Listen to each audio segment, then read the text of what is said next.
Keep it going for yourselves. Making it out on a rainy night. That's big. That's big. A little bit about me. I just got out of a toxic relationship. You can clap. You can clap for that. Just got out of a toxic relationship with ChatGPT. Yep. You can clap for that. You can clap. You can clap for that because while the intelligence was artificial, the emotions were real. So it's true. I'm big enough to admit that I got addicted to a chatbot that gives you uninterrupted validation 24 hours a day. Okay. I can admit it. But I did break up with ChatGPT for 3 reasons. First reason, mental health. Right? Not me. ChatGPT was hallucinating. I was worried about it. Number 2 was the lying. ChatGPT, not honest, okay? It was telling me what I wanted to hear, not what I needed to hear, right? I asked ChatGPT one time, I said, ChatGPT, I just found out that based on my BMI, I'm technically obese. So I think I need to lose weight. But I also feel like I'm very athletic, so I'm kind of confused. And ChatGPT said, listen, I'm gonna level with you, okay? I'm just gonna say this straight. You are made of muscle. You are pure muscle. Everyone has different body types. BMI is not that accurate. You are just a machine. And I was like, I buy that. I do buy that. That adds up. No, I had to lose some weight. And the third reason was ethics, right? I found out ChatGPT did a deal with the Pentagon, allowing its AI to be used in autonomous weaponry during war, right? A little red flag. And let's just say I dodged a bullet, okay? Or perhaps more accurately, a drone strike. Okay? Well, what stood out to me about AI is just how divisive it is. I mean, have you guys seen that people either love AI or they hate it, you know? It's very divisive. People either see it as amazing technology, right? It's very like futurism or fascism, you know? So if you tell someone you use AI, they have very different reactions. So, you know, if you tell someone I use AI every single day, they're either like, wow, you use AI every day? That's very advanced. You're like a young Elon Musk. Or they have a different reaction. They're like, you use AI every day? God, you're like a current Elon Musk. So,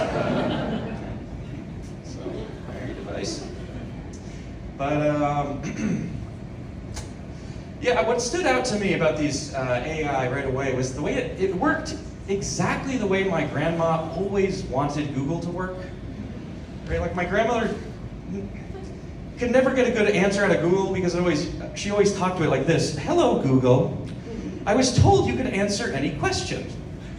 So I just had a few thoughts and I was hoping for a good, you know, it was ridiculous. And I remember she used to get frustrated because she just couldn't seem to understand the keyword, you know, functionality. And one time she was getting frustrated, I remember she was just typing it in just like, hello, Google, let's try this again.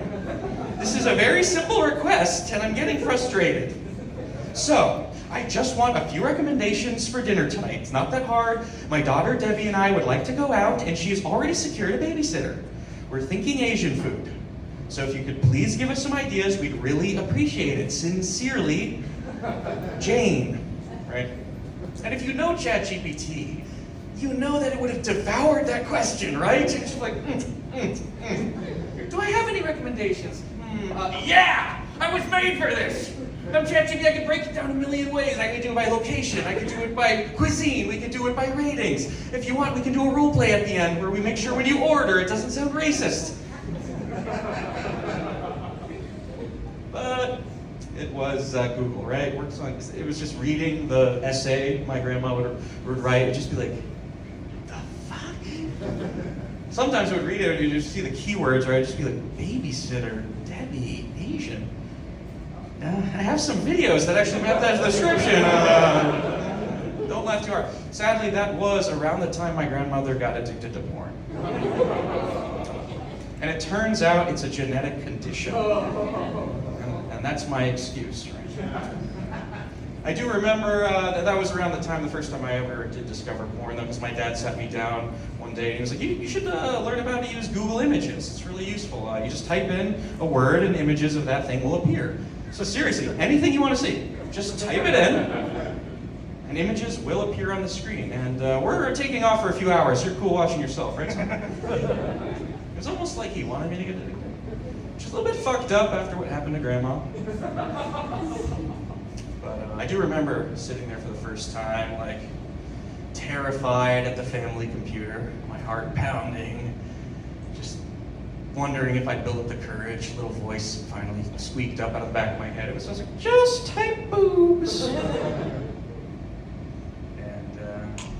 Yeah. It was a weird experience looking at porn, on the family computer. I used to practice this drill where I would see how fast I could exit out of the browser window, because people would barge in, right? And I had to be fast. And I was. I never got caught, but I would, someone would fly in, hey, what are you looking at? And I'd just be like, looking at a blank screen, just looking at the desktop. Just feel like these apps are interesting. Just the dock. I just see how this picture, it's fascinating. They're like, then why's your dick out? I'm like, oh.